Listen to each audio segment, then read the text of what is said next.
Good afternoon, friends. Welcome to our homestead. There are a lot of products in our medicine cabinets, our laundry rooms, under our sinks that are harming us, and they are very toxic. We need to get them out of our houses. Today I'm going to talk about the alternatives that we use, the effects that certain other products I used to use had on my body, the negative effects, and how much some of these cost, because it's a common misconception that going natural means more expensive, and that's not always the case. Okay, let's get into it.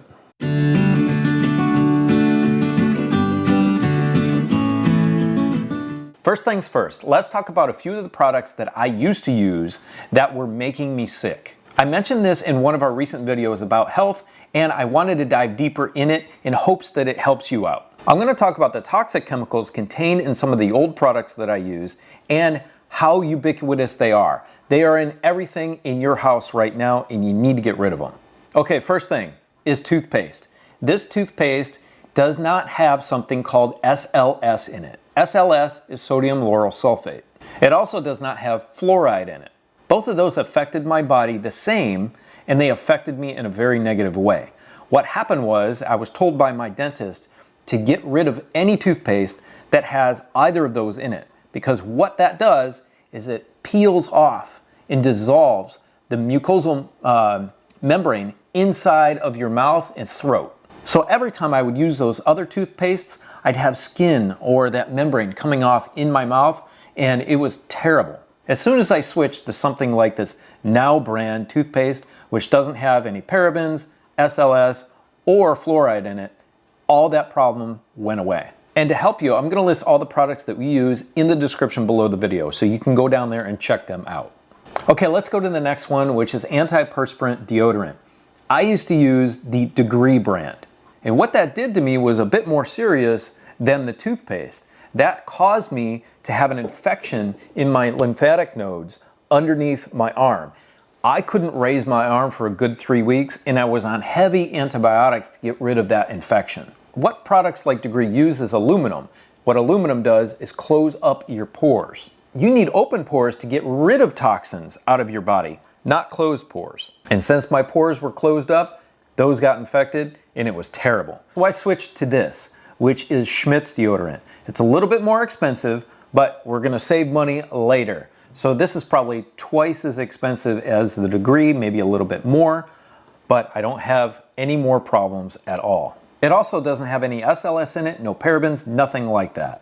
Another really good one is natural mineral salts. You can find these anywhere. This is the Crystal brand, and these react with the bacteria in damp, moist places like under your arm, and it destroys the bacteria and destroys the odor. This is naturally occurring and completely safe. There's a website you can check out called ewg.org, and I will put that link in the description below as well. That website lists products from personal care to cleaning products, all of these types of things, and it tells you if they are good or bad. So it's even got the regular brands like the Degree and the Formula 409 and those type of cleaners.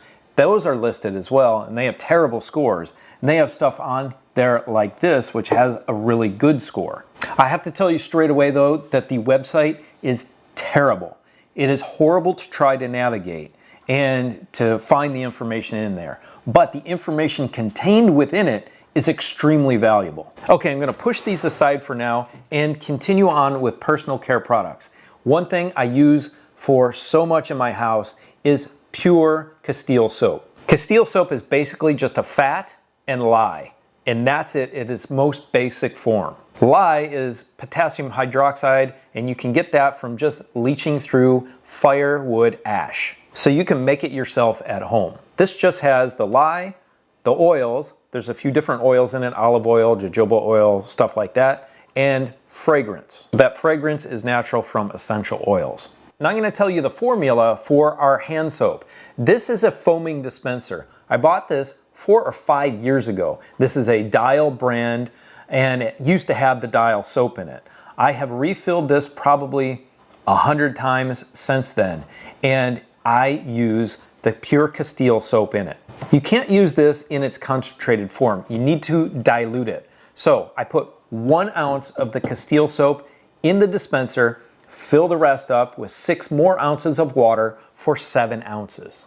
Okay, you're saying to me, Eric, this stuff is expensive. And it is, however, I am diluting it so much that it works out to be only 6 cents per ounce. If you were to buy this regular dispenser full of the Dial soap, brand new, from the store, from Walmart right now, it's $2.47. That works out to about 33 cents an ounce. This bottle is $15.97 at Walmart. That is 5.5 times cheaper to make this than it is to buy just another bottle full of toxic Dial. The initial investment is higher, but this is going to last you for well over a year. Okay, before we jump over to our cleaning products here, I want to talk about the chemicals, the synthetic chemicals in the conventional products in the store and what they could do to our bodies. Okay, I'm going to put on my glasses and look at my notes because this is a lot of stuff. Phthalates and parabens are both petroleum distillates, and they can really affect our endocrine system. Dioxane is carcinogenic, and it's also a petroleum derivative. Phosphates, EDTAs, and on and on and on, including colorings. And if you didn't hear the news today, red number 40 has been banned.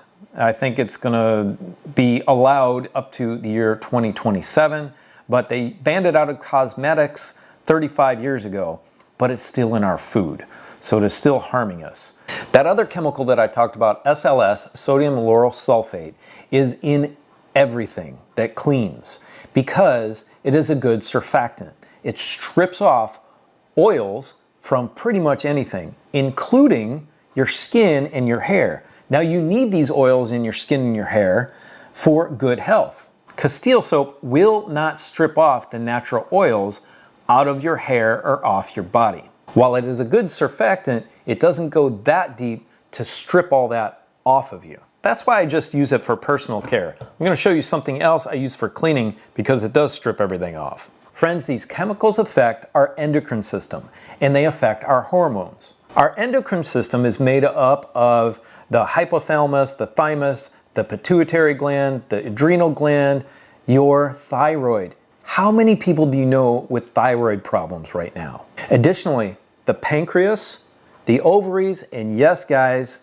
the testes are part of the endocrine system and they are heavily affected by all these chemicals that I just talked about. Now I know somebody's going to say, well, the FDA's approved it. Well, yeah, the FDA has approved many things over the years and they've also then subsequently, after testing, banned them again. One of those all of us know well, that's BPA. Now you see everything that's free of bisphenol A, including the liners in cans of food. So now, actually, you're going to have to look out for the replacements for BPA. I think that's BPH, BPY, and a couple of others. And you're going to have to find cans that also don't have those in them because they do leach into the food. Like tomatoes are very acidic, so it does leach off the inside of the can. I know somebody's going to say it too. Yeah, it's probably in this bottle as well, leaching into the soap. Maybe, but hey, until I can make my own soap from fat and lye that I harvest off of my homestead, I'm going to go with this. Really quick, I want to mention that the Salsuds version of Dr. Bronner's has SLS in it. I've been using it for years in my garden, thinking it was better even than this Castile soap, and I was very wrong. I'm going to stop using that to spray my vegetables with the neem oil and soap combination to kill the bugs. I'm going to move over to buying the unscented pure Castile soap to do that job. Again, I was really disappointed to find that out. Remember friends, endocrine diseases are caused by hormonal imbalance. All of those chemicals I talked about mess with all of that, including that triclosan, which is in things that are antibacterial. That is an endocrine disruptor. Get it out of your life right now. Okay, let's go over to these right here. So I'm actually gonna put the peroxide back on this side because it is actually a good cleaning agent. Let's talk about laundry detergent first. There are many available out there that are SLS and paraben free. And this is one of them. We get it from Natural Grocers. Now, you might not have a Natural Grocers out there near you, but you'll be able to find something like this somewhere. And this is just going to be a much easier way to do your laundry, because you can use baking soda, vinegar, and peroxide in your laundry, and potentially a little alcohol, to clean your clothes. Personally, mixing all these together in the proper proportions is a bit of a challenge, especially when you're doing the laundry. And I'm not a huge fan of the vinegar smell, although it does almost completely rinse out. I only use vinegar in my laundry when I'm trying to get odors out of my work clothes from out here on the homestead. But people don't realize how powerful these cleaners are, especially the baking soda and vinegar for cleaning things like your toilet bowl. Sometimes it takes a little bit more elbow grease than those synthetic cleaners, but it's going to be way better for you and your family in the long run. Now, I know there's going to be somebody who's going to say, Eric, the amount of SLS or parabens or triclosan is not harmful for you in the amounts that you get on your hands or whatever you're doing. And I say, yes, that might be correct. However, the buildup of those toxins over time is extremely harmful for you. And they don't leave your body in many cases. They build up over time until you are incredibly sick. Some people have a higher tolerance for them. I apparently didn't have a high tolerance for fluoridated toothpaste or the aluminum in deodorant. Those caught up with me in my mid-40s. Actually, it was a little earlier. I was about 40 when those accumulated in my system enough to affect me. So just because you haven't experienced it yet doesn't mean it isn't building up in your body to toxic levels. Let's jump to my absolute favorite thing to clean everything in my house, and that is pure cold-pressed orange oil. And I'm going to talk about the cost of this one as well. But pure cold-pressed orange oil is an incredible surfactant. It breaks down oils and it breaks down any sticky thing you could have around your house. It is an incredible cleaner, and obviously it smells fantastic. Now, we do also use lemons for some cleaning, and that's just a little bit of lemon juice squeezed in something combined with these, like the baking soda and the vinegar. And these smell fantastic. They're from my friend's house here in Texas. If you read the safety data sheet on this orange oil, it says be careful because it's flammable. It's an oil, but in its purest form here, in this high concentrated state, if you do get it on your skin, it can burn or cause extreme skin irritation. That's why we dilute it 20 to 25 to 1. I've been using this for probably 8 years now. I put 1 ounce of the orange oil in a bottle like this and fill it completely up. This is a 25-ounce spray bottle. This will clean anything in my house, and I use it absolutely everywhere. The really beautiful thing too is this is a great insect killer. If you haven't seen my video in the past of me using orange oil to kill fire ant mounds, click on the video right here. And right now in Texas, it's ant invasion time. When the temperatures fluctuate, they get hot, cold, the ants are trying to get away into a more stable environment, and they're coming in the house. But they're not making it far because this works perfectly as an ant killer. So this one 32-ounce bottle is $33. So I believe that's $1.04 per ounce or $1.03 per ounce. So when I dilute that to 25 to 1, that's about 4 cents per ounce. Nothing on the market comes close to that price. It is extremely affordable. You just have to get over the fact that this costs $33 to begin with. These are the 2 most important cleaners I have in my house. Make sure you head below and check out the links for them. Friends, please decrease the number of toxic chemicals that you have in your house, the conventional stuff, right now. Get them out and get some alternatives. If you have any questions, please leave them for me in the comment section below the video. Now go check out this video right here, which talks about health on your homestead. Have a beautiful, blessed day. We'll see you next time. Bye.